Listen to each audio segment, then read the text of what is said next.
Arthur Samuelson, John Risquet, and Bob Loeb had been leaders of Breira, a project of concern in Israel-diaspora relations founded in 1973. The group folded in 1977 amidst allegations that it was a front for the Palestine Liberation Organization.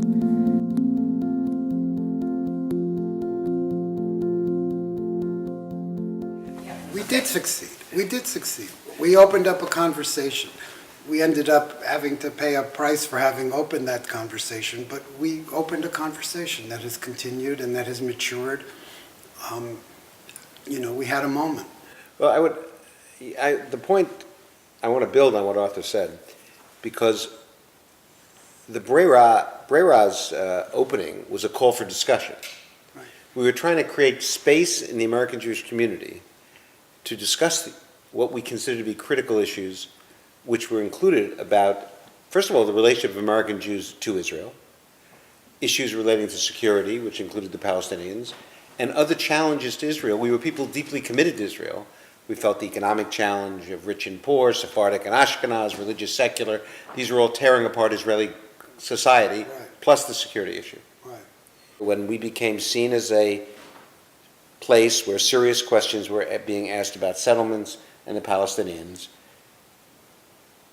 some group, we don't know who, in Israel or here, said, whoa, and they said, how can we take them on? And they did. We then, in my view, had the internal cleavage between different strategies. There were some that favored top-down, some that favored grassroots, and that was our own internal organizational non-alignment, which did not help us to respond to this effort. I think that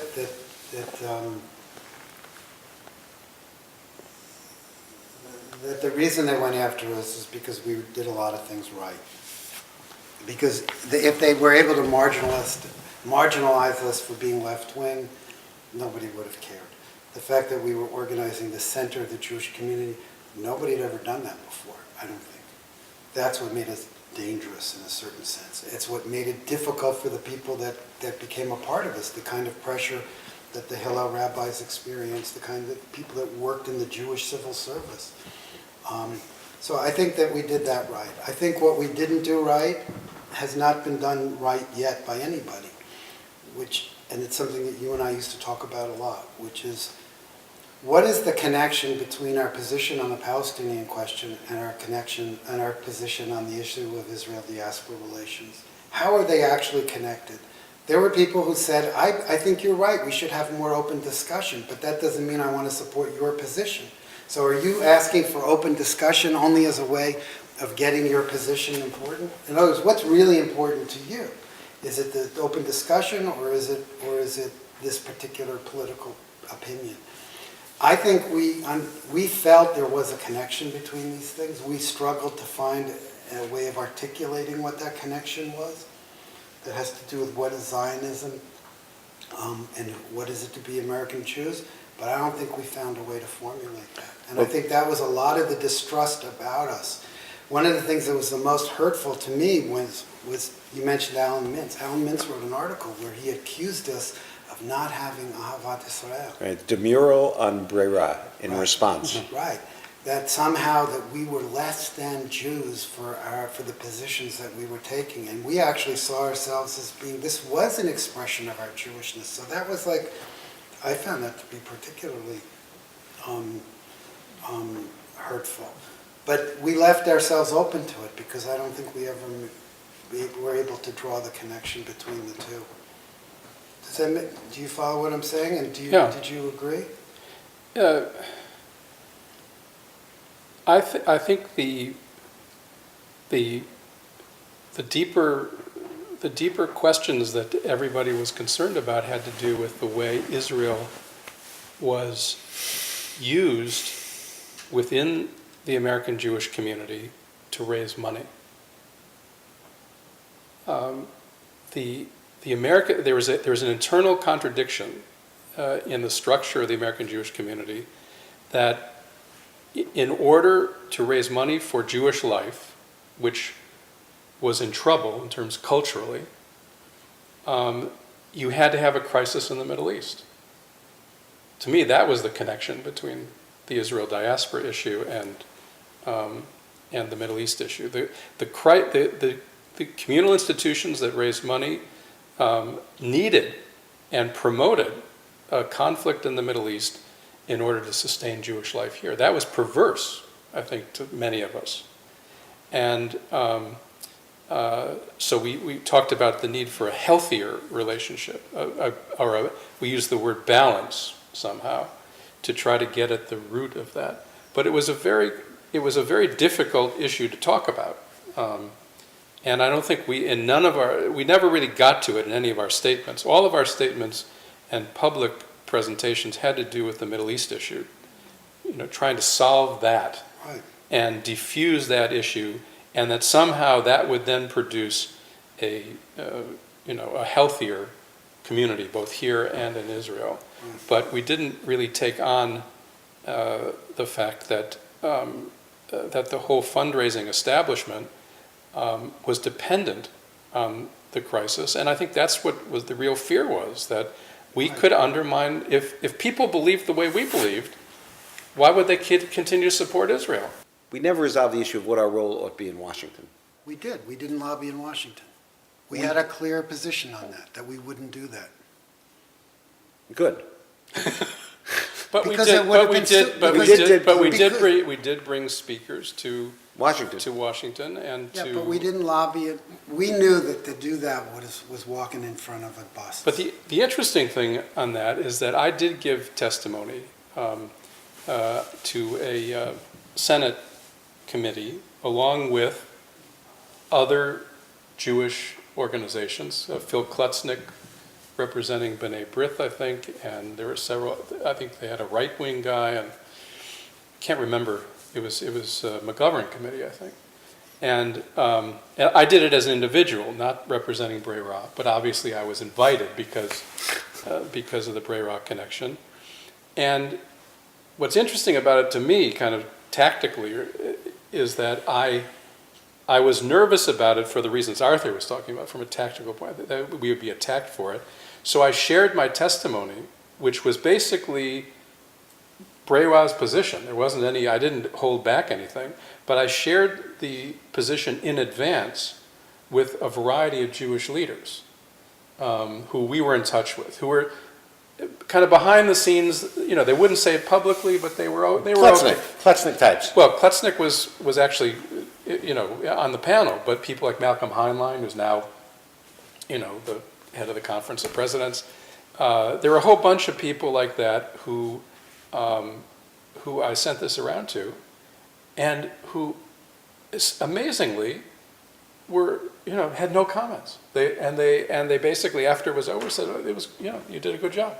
It was basically support for the two-state solution. There wasn't any mystery to it. It wasn't a Jewish statement. It had to do with the importance of peace in the Middle East. Here's what I think we accomplished. We launched John Ruske's distinguished career in Jewish communal service. And I'm serious. Look at the people that were involved with Breira and what they've contributed to Jewish life. Peter Geffen, founder of the Heschel School, and now this path-breaking program, Kivunim. David Is he also Saperstein? involved with the Hebrew High School in New York City, too? Earlier, Park Avenue. Anyway, David Saperstein from the UAHC. Now the Undersecretary of State for Interreligious Affairs. Who else was there? Arnie Eisen, Chancellor of the Jewish Theological Seminary. Peter Geffen. David Saperstein. Have to look at the list. Who else? Laura Geller. You're our Laura Geller. That's true. Arthur Waskow. Arthur Waskow. Sarada, important rabbi. Hillel rabbi. Who else? Editor of Shotgun, Arthur Samuelson. So that's the first thing. The Paula second Hyman, thing- may she right. rest in peace, who was Yale professor. professor of Jewish history at Yale. Bernie Avishai, author. A lot of people came through this, but that's what. A lot of people claim it, by the way, proudly Yeah. now. A lot of Second people all, claim it. Nobody will call the two-state solution radical or extreme anymore. Okay, we opened up that as a possibility, at least. Second of all, and I think the most important thing is that we gave birth, out of what we created came other things that actually were more successful, and I think were able to accomplish things that we could talk about, but they actually did. And I'm thinking now specifically the New Israel Fund. And by the way, IPF and J Street are all They all came out later of it. expressions, but they didn't come out of it. The question you're really raising is, in my view, did Breira, being the first of the post-67 groups to try to do this, make it possible for others to think about what next, learn the lesson, try something else? We were the first to come in what's going to be a long line of things. And we didn't succeed, but we didn't have to succeed. We were part of a larger phenomenon. But this is an interesting issue, and I think you're right that we did put the two-state solution on the agenda. No one there wasn't that phrase, and in fact we never said it, I think, in any of our statements. But we actually did. I remember what happened. We discovered this little pamphlet that the Brookings Institution had published that was lying on a shelf gathering dust. Somehow, on one of my trips to Washington, I found one of these things, and I called them. I said, "This is our position. This is articulating it from a realpolitik point of view. It's not inflammatory. It's just this is in Israel's best interest."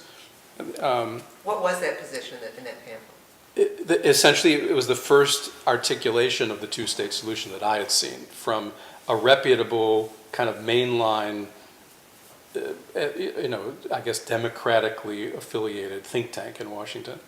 And I called him. I said, "How many do you have?" And he said, "How many do you want? Nobody wants them."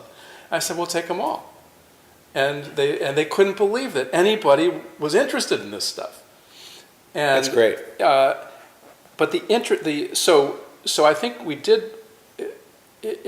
We did put that idea on the agenda in a very serious way, to the point that now everybody, including Netanyahu, supports the two-state solution, quote unquote. Quote unquote. And that what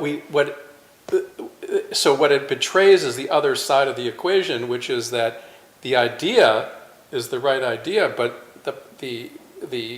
we underestimated the creativity of the powers that be to work around that issue, and the reason is that we didn't, and so far no one else has developed a serious power base that can challenge Israel's position.